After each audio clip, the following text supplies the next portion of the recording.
let's go through that indictment against Letitia James, the New York Attorney General. So this has just been filed on October 9th. We've got 2 counts here. Count 1 is bank fraud, and here is the code section. Count 2 is false statements to a financial institution right here, and then we've got a couple more code sections down here. So let's take a look and see what we're talking about. An indictment, of course, is a finding of probable cause. That is what we use for our warrants. It's also what we use to arrest somebody. So probable cause is important, but it is not beyond a reasonable doubt. So we do have a grand jury here setting out the following bits. So we've got general allegations at all times relevant to this indictment. Number 1, Letitia A. James was a resident of Brooklyn, New York, and the borrower of a Fannie Mae-backed mortgage loan for the property located at Norfolk, Virginia here. Number 2, OVM Financial, also known as Old Virginia Mortgage, Annie Mac, was a mortgage lending business located in Virginia Beach, Virginia, engaged in the business of originating and underwriting residential mortgage loans, including those backed by the Federal National Mortgage Association. OVM Financial qualified as a financial institution within the meaning of 18 U.S. Code Section 20, Sub 10. Fannie Mae was a federally chartered corporation that published and guaranteed mortgages, operating as a government-sponsored enterprise under the oversight of the Federal Housing Finance Agency. Number 4, First Savings Bank was a state-chartered FDIC-insured financial institution here, headquartered in Jeffersonville, Indiana, which acquired mortgage loans through the assignment or acquisition. First Savings Bank qualified as a financial institution within the meaning of 18 U.S. Code Section 20, Sub 1.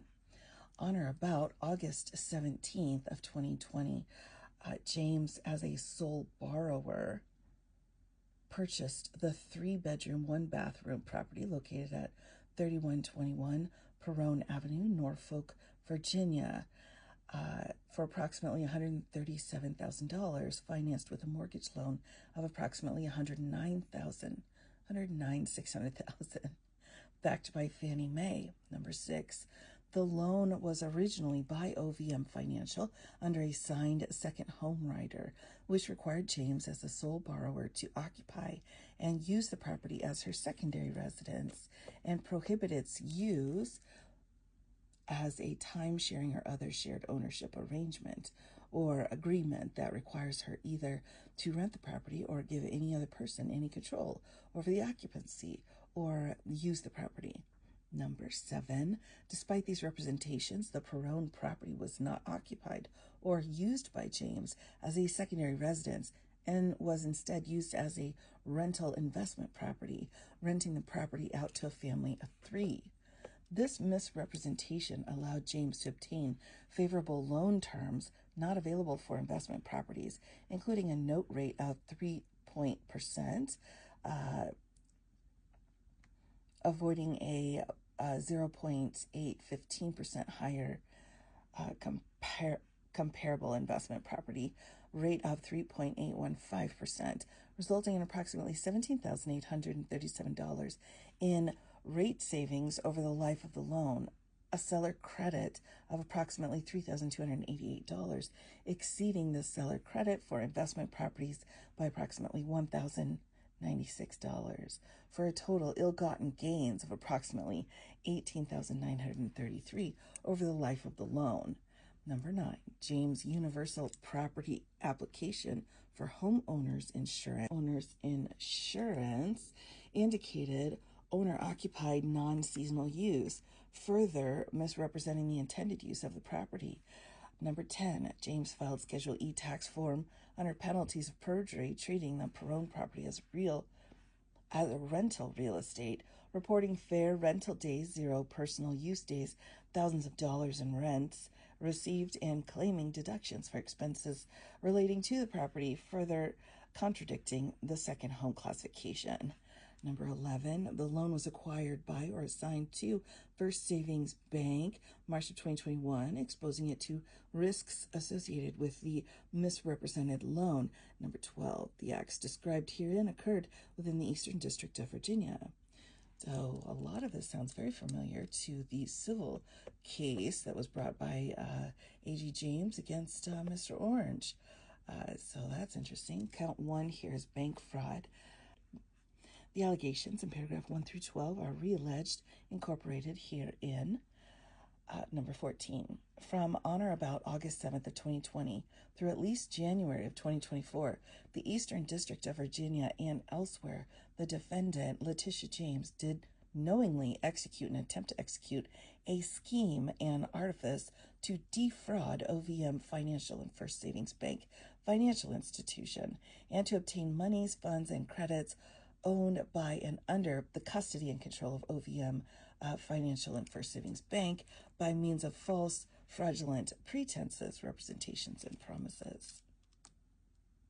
Again, sounding quite a bit like what Mr. Orange was charged with in New York. Number 15, the scheme involved falsely representing the Perrone property as a secondary residence to obtain favorable mortgage terms while using it as an investment property with no intended or actual personal occupancy or use by her in violation of Title 18, United States Code Section 1344, Count 2. So that's it. That's it for Count 1, everybody. That's it.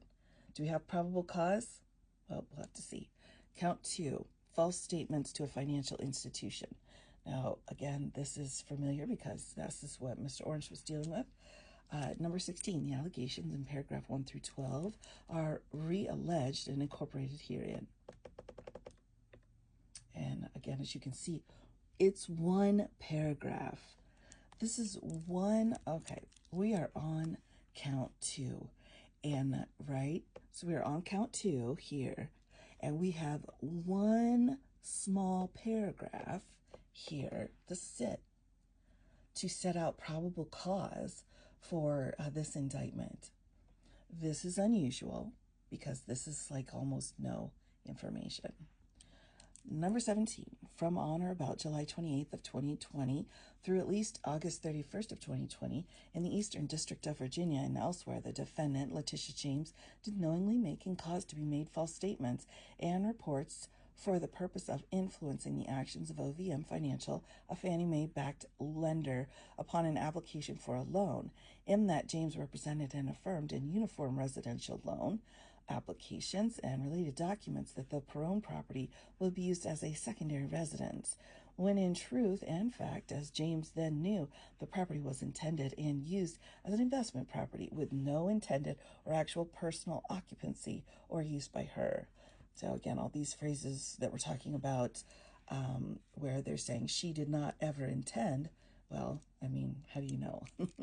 All right, and then we've got the forfeiture notice, and this just simply goes into having anything that was used in a crime can be forfeited then to the state or to the federal government. All right, it's signed here by this lady, Lindsay Halligan, a United States attorney. So there you have it. That is the indictment. And my thoughts, oh my gosh, this, I don't know. I was looking at this bank fraud question here. And if we look at that code section, which is subsection 1344, so this is the code section, 18 U.S. Code Section 1344, bank fraud. Down here, whoever knowingly executes or attempts to execute a scheme or artifice. So I'm not sure we even meet the first sentence. I certainly don't see any level of probable cause to justify these two counts. And I think this bank fraud count, you can get up to 30 years in prison for that. So this is, I guess the best word I could say is it's hinky, everybody.